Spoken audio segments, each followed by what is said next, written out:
Hi,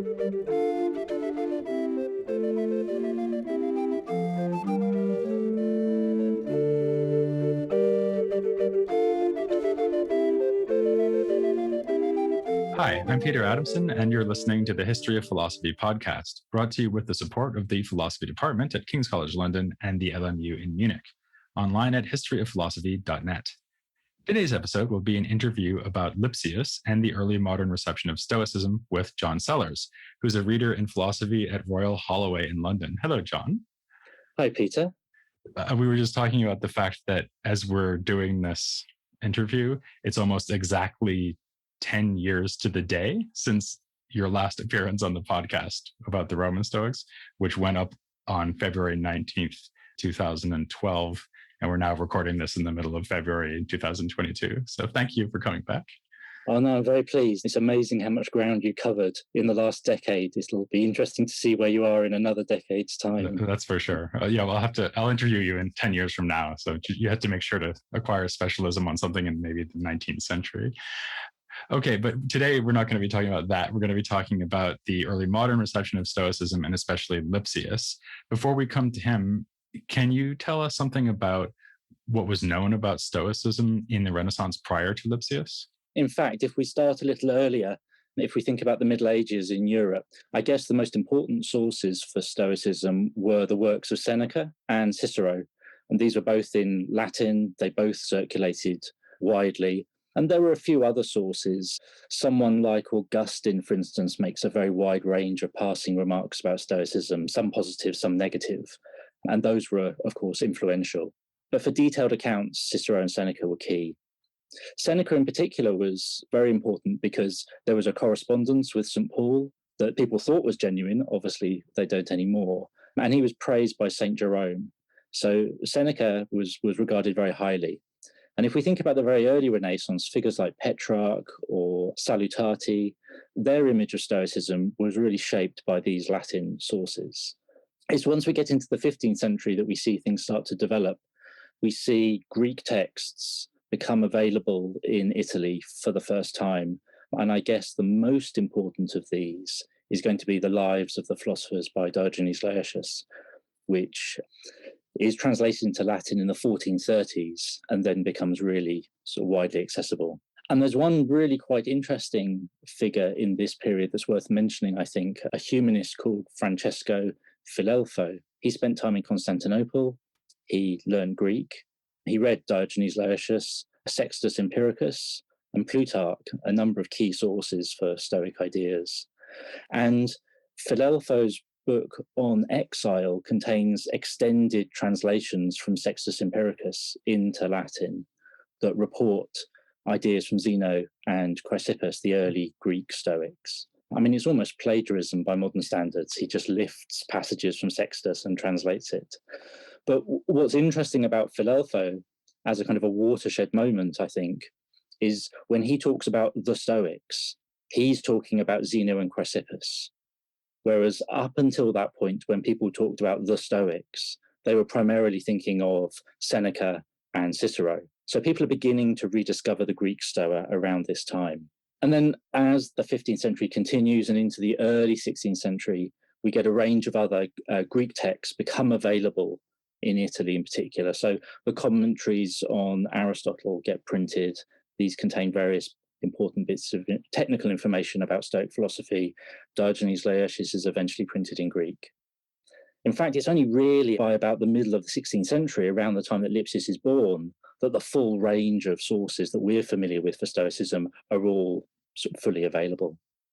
Do you think that that's just the main reason for the rise of what is sometimes called Neo-Stoicism towards the end of the 16th century? Or was there some other reason why this was a good cultural moment for the revival or for a revival of Stoicism? Yes, that's a good question. I mean, the 16th century is fairly turbulent, certainly in Northern Europe. I mean, if we think about the religious wars in France and the Low Countries, there's a lot of adversity going about. And so one reason why people might have been interested in Stoicism at this time is because it offered some kind of consolation for adversity. And I think that's certainly one of the reasons why Lipsius was drawn to it. Another thing you see in fact, is a really striking interest in Seneca in particular in the 16th century. There are lots and lots of editions of Seneca's works. So, for instance, Erasmus edits the complete works of Seneca twice. Right? He does it once, he's not very happy with the job he does, so he produces a second edition about a decade later. A number of other humanists in this period, Marc-Antoine Mouret, he also edits an edition of Seneca. The first work by Calvin is an edition and commentary on a work by Seneca, the De Clementia. So, for whatever reason, a huge interest in Seneca at this time. Do you think one reason for the interest in the Stoics is that they were determinists who believed that the divine providential oversight of the universe predestines everything to happen by a kind of inevitable fate, and that resonated well with what Protestants were saying? That may have been a reason for Calvin's interest.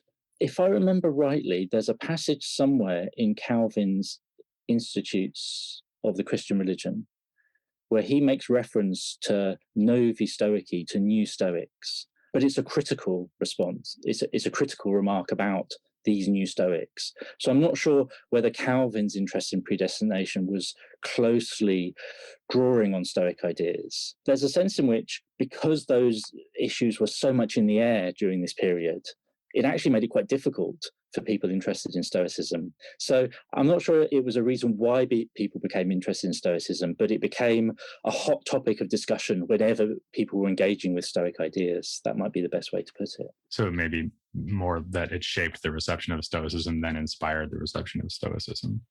Yes, I think so. That's a good way of putting it. Well, let's come to Lipsius then. As you've just said, actually, it sounds like a lot was known about the Stoics by the time Lipsius comes along. I mean, you've got Erasmus editing Seneca, right? So what remained to do? I mean, what was Lipsius's contribution to Stoicism? Why is he so strongly associated with the Neo-Stoic movement? There are a number of things he does. There are 3 or 4 key books that Lipsius produces that are closely associated with Stoicism. So let me run through them quickly to kind of put them all on the table for us. So the first one is a book he writes in 1584, De Constantia, not really a work of Stoic scholarship, but a very practically oriented book about how one might draw on Stoic ideas in order to live a good life, how to cope with adversity, those sorts of questions. Highly influential book, reprinted countless times throughout the 17th century, translated into all of the major European languages. It has a huge impact. That's his first book, very much a response to the turmoils of the religious wars raging at that time. Then, much later, at the very end of his life, he publishes his own big scholarly edition of the works of Seneca. This is published in 1605, which is the year before he dies in 1606. And that's very much the crowning achievement of his career, we might say. And is that a big improvement on what Erasmus had done? I think so, yes. Just sort of anecdotally, you often see Lipsius's name in the apparatus of modern critical editions of Seneca, as if a number of his emendations were accepted. And I think, I don't recall off the top of my head, but a number of the early editions of Seneca included quite a few works that we now think are spurious. And I don't think there are so many of those in Lipsius's edition. I think a lot of that had been worked out during the course of the 16th century. Right. Okay. So sorry to interrupt. So you've got On Constancy, you've got his edition of Seneca, and the third one would be? The third one, or the third and fourth, are this pair of handbooks on Stoicism that he writes. He publishes them in 1604, so the year before his big edition of Seneca. And he presents them very much as guides to help us in our interpretation of Seneca's texts. So one of them is called the Handbook of Stoic Philosophy, and the other one's called the Physics of the Stoics. And in these books, he gathers together all of the fragments, the testimonia, all of the doxographical material about the early Greek Stoics, and puts it all together in one place and organizes it by topic. In effect, he produces the first source books for Stoic philosophy that have existed. As we were saying earlier, there's a sense in which at that moment, all of the material is available, and it's possible to do that in a way it wouldn't really have been very easy to do, say, 100 years earlier. And so by producing those source books, he really gives us our first map of what early Greek Stoic philosophy looked like. One of the things you've looked at in your work on Lipsius is his take on something I just mentioned, which is the Stoic theory of determinism. And it's often thought that Lipsius changed his mind about this, so either changed his mind about what the Stoics said or changed his mind about whether what the Stoics said was acceptable. I mentioned this briefly in the previous episode and mentioned that you actually have argued that his reading of the Stoics remains consistent. But could you say a little bit more about that? Yes, I mean, it's quite complicated. I'll try and run through it all. So, in the De Constantia, Lipsius is trying to present Stoicism in a positive light as this useful source for consolation in the face of difficulties. And along the way in this work, which is a dialogue, there's a discussion about fate and about whether one can embrace the Stoic attitude towards fate. And the kind of headline argument that we find in the dialogue identifies Stoic fate with what is called violent fate, the idea that fate is in some way imposing itself upon us, right? So it undermines human free will, but also potentially undermines God's ability to act as he wishes. There's a sense in which God is in some way constricted by fate. And so there's a real concern that that's not a view that can be accepted at this time. So Lipsius effectively saying is Stoicism is great, but on this issue of fate, we might need to modify it a bit. And we need to modify it in a way that will bring it in line with Christian doctrine. Although whatever Christian doctrine was in this period is obviously quite difficult to pin down because we've got lots of competing voices. And then the result of this slightly compromised version of Stoicism is often labeled Neo-Stoicism. I mean, in the scholarly literature, that label is often thought to describe this 16th century revision of Stoicism to make it compatible with Christianity. And what would that mean exactly? Would that mean that God foreknows what we'll do, but we still do these things freely, so they're not really determined? Is that the idea? I think the idea is that fate doesn't constrict us in any way, and it doesn't constrict God in any way. Oh, so fate is like for the rest of nature or something, but free individual humans, and also God stand outside that. That's right, yeah. Okay, that's certainly not a Stoic view. So you can see why scholars don't like that as a reading of Stoicism. I'll come back to that in a moment because that's what I want to challenge. But 20 years later, when Lipsius writes his handbooks of Stoic philosophy, I mentioned a moment ago, in particular, one called The Physics of the Stoics, he tackles this question of fate again. He revisits the problem and he says this time that if we read the ancient sources carefully, we'll see that in fact, there isn't really a problem at all.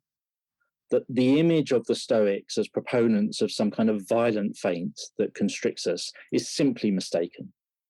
And the key move here that Lipsius makes is he cites a passage from St. Augustine, from the City of God, in which Augustine discusses the Stoic account of fate.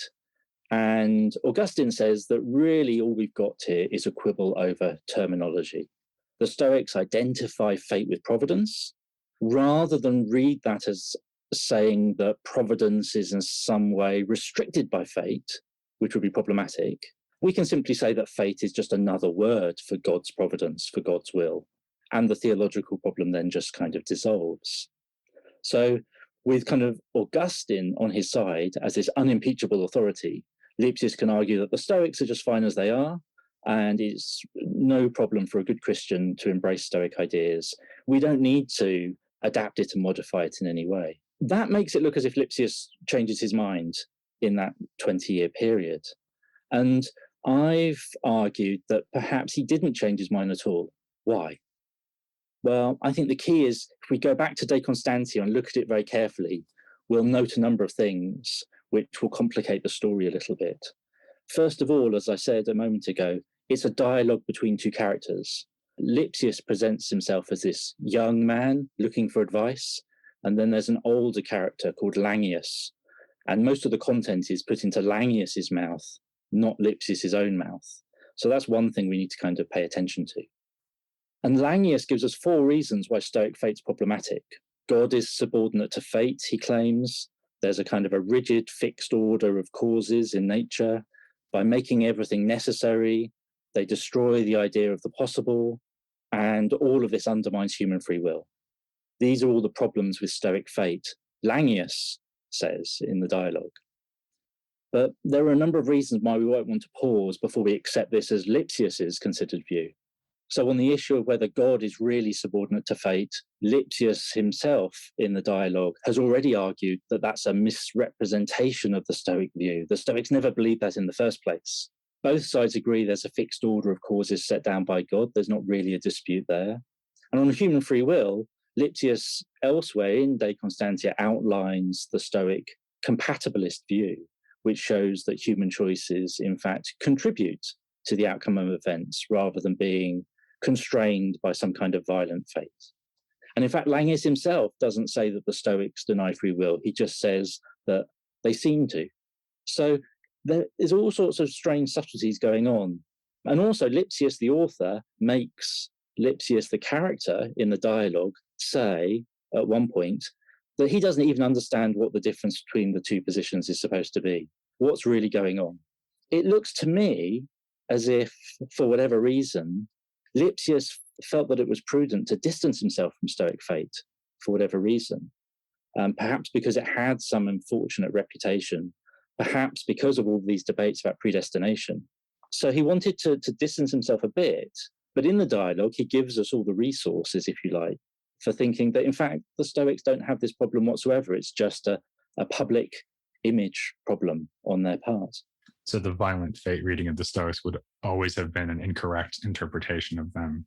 And even early on, Lipsius understood that. If that's right, that would actually really illustrate something you mentioned before, which is that the debate over predestination is more something that's affecting the way people handle Stoicism rather than leading them to be interested in Stoicism in the first place. Yes, I think so. It also challenges the very idea of Neo-Stoicism, because if Lipsius really thinks that, for the most part, Stoicism can simply be accepted, there might be some other modifications that we might come to in a moment. But if he thinks, for the most part, it can be accepted, particularly on this issue of fate, then there isn't so much a strange, modified form of Stoicism, because we can, in fact, combine these things in a way that doesn't involve too much violence to Stoic thinking. Okay, actually, that is the next thing I was going to ask you, though. Even if you think the fate doctrine isn't a problem, surely there are other problems for a Christian who wants to be a Stoic, Neo or otherwise. For example, the Stoics are materialists. They don't believe in an immaterial soul. They think that God is material as well and is pervading the cosmos. They also seem to think that it's possible for humans to be happy and good and virtuous under their own resources, like using natural reason. So the Stoic idea of the perfect sage. And they're always arguing that it is possible for someone to be a sage. And of course, they never say that God has to intervene and give grace. How did Lipsius, and in fact, other Stoics at the time, these so-called Neo-Stoics, how do they handle these potentially problematic aspects of Stoicism? Absolutely. There are a number of other potential problems, as you say. On the issue of, say, pantheism, for instance, Lipsius, I mean, he's a scholar primarily, right? He's a humanist, he's a scholar. So he wants to understand the Stoics on their own terms. When he examines what the Stoics have to say about pantheism, he looks at all of the sources. He can see that the Stoics present the world as a living animal that has a soul, and that they identify this soul with God. And so he presents their ideas on their own terms. But then he'll add a kind of note at the end and say, well, of course, that can't strictly speaking be true. Maybe what we ought to say is that God has created a soul that he's put into the world, not that God is the soul. And I take it that brings it quite close to a sort of Platonic view, right? He'll then make these little sort of adjustments, if you like, but doesn't seem overly exercised by this. I mean, I guess there's that whole narrative, well, these were pagans writing before the truth was revealed, so obviously they made a few slips along the way. I mean, I think implicitly there's that kind of idea working in the background. And he's always more happy to put a Christian spin on whatever he can find than to really dig into the possible problems where there's going to ultimately be a flat contradiction between Christianity and Stoicism, because he's trying to get the reader to be interested in Stoicism, right? That's right. If primarily you're reading someone like Seneca or Epictetus, the references to God can very easily be read as if they're references to a personalist God. It's only when you start to really dig around in all of the fragments for Zeno and Chrysippus that you start to get the details of their pantheistic worldview and how that really works. And Lipsius is one of the first people to really start digging that material and finding it. But I think his view of Stoicism has very much been shaped by his reading of Seneca. And you can read Seneca and really see a personalist God come through, as people had for centuries during the Middle Ages. Actually, I wanted to ask you about that. So the name of Seneca has come up numerous times as someone who these humanists were interested in editing and re-editing and re-editing, indeed. And we've already said that Lipsius's favorite Stoic is Seneca. He's the Stoic author who Lipsius quotes from the most often and whose text he worked on most carefully. Why is he so much more interested in Seneca than the other Roman Stoics for whom we have complete extant work? So we have the so-called Meditations of Marcus Aurelius, we have the Discourses and the Enchiridion or Handbook of Epictetus. Is he interested in Seneca more than he's interested in them just because they wrote in Greek and he's happier working in Latin than in Greek, or is there more to it than that? I think it would be fair to say he is primarily a Latin humanist. Tacitus and Seneca are his two key points of reference, and obviously Cicero is there as well. So I think, yes, he had that natural preference for Latin literature, we might say. He certainly read Epictetus, and he mentions Epictetus a few times and quotes from him. But I'm going to hazard a guess and say that he read Epictetus relatively late in his intellectual development. And so there's a sense in which Seneca had already informed his outlook from a younger age. And Epictetus offered a few nice examples, some corroborating evidence, but it wasn't really the inspirational source for him. And as for Marcus Aurelius, I mean, the Meditations hadn't been long published at the time when Lipsius was working. And when they were first published, they were published under the title De Vita Sua, on his own life. And they were published alongside Marinus's biography of Proclus. And so it's been suggested in the literature that early readers may have assumed that this was just an autobiography. This was Marcus Aurelius writing on his own life. Maybe they even thought Marcus was some other obscure Platonist, or I guess they probably knew he was a Roman emperor, right? Yeah, I mean, they knew he was a Roman emperor, and there are passages in some of the histories which say he was interested in Stoicism. But if you read that title and think it's an autobiography, and then you open book 1 of the Meditations, you'll see Marcus talking about various members in his life, members of his family who've influenced him. And if you read that and you think, okay, this is just an autobiography, you might not even get that much further through the book. There's not a lot of explicit Stoic doctrine in Marcus Aurelius, although if you already know all of the Stoic doctrine, you can see how Marcus is using Stoic ideas. So I don't think Marcus Aurelius made a huge impression on him, perhaps for those reasons. So more generally, the big picture of Lipsius's project is he's primarily a Senecan expert, and then he reads the other Roman Stoics to the extent that he reads them all at all, and the earlier Greek Stoics through the lens of Seneca. And he probably also reads Seneca through the lens of Christianity. That's the overall picture. Yes, I think that's a fair assessment. And another thing to bear in mind as well is that these two really important handbooks that Lipsius produces, explicitly, I mean, it's mentioned in the subtitle, these are books to help explain Seneca. Now, if you want to understand Seneca, you might want to go back and understand what all of the early Greek Stoics were doing beforehand, and you want to know what Zeno and Chrysippus and others were up to. But you're not going to look at Epictetus and Marcus Aurelius in order to understand Seneca, because they were writing later, right? So they're not part of the background to Seneca, quite literally, for chronological reasons. Right. So he's not just the lens, he's also the point of the whole project, in a sense. Absolutely. Let's broaden out now in conclusion and talk a little bit about the way that Stoicism then spreads through philosophy in the decades after Lipsius. Obviously, this could be like a long story because even Kant, for example, is interested in responding to the Stoics. But maybe you can just spend a few minutes telling us about how Stoicism spreads out in the 17th century and maybe the role of Lipsius in that development. Sure. Seneca continues to be really popular in the 17th century. People like Descartes and Malebranche are reading Seneca and responding to some of his ideas. In France, in particular, there's another figure often referred to as a Neo-Stoic, Guillaume Duvert, who translates Epictetus into French and writes a couple of handbooks. So we see a slightly different tradition of Epictetan-inspired Neo-Stoicism in France in the 17th century. Someone like Pascal writes about Epictetus as well. So that kind of broadens things out a little bit. Someone like Leibniz, very interested in questions about fate and providence in the Theodicy, he reads Lipsius's handbook and draws on them as his source of inspiration. In that sense, Lipsius's texts become really important as a point of reference for subsequent discussion of Stoic ideas. And I mean, right through to the 18th century, in something like Diderot's great encyclopedia, again, Lipsius's works are still being cited as standard points of reference. It's really not until we get to the modern scholarly handbooks of Stoic fragments in the late 19th century that they're really superseded as the one place where you can go and find all of these bits of information gathered together in one place. Is the thing that really attracts these 17th century figures like Descartes and Malebranche, say, is it the Stoic ethical theory?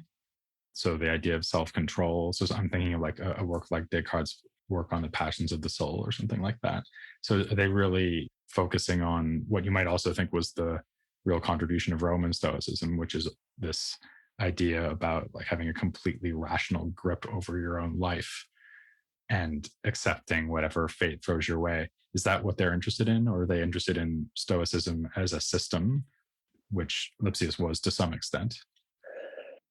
Someone like Descartes is certainly very interested in that idea, Stoicism as offering ideas about how to live a good, happy life. In his correspondence with Elizabeth of Bohemia, they talk about this. Others are interested in that same issue, but are much more skeptical. So figures like Pascal and Malebranche are very critical of Stoicism. Epictetus is attacked for his pride and his arrogance, picking up an issue that you mentioned earlier.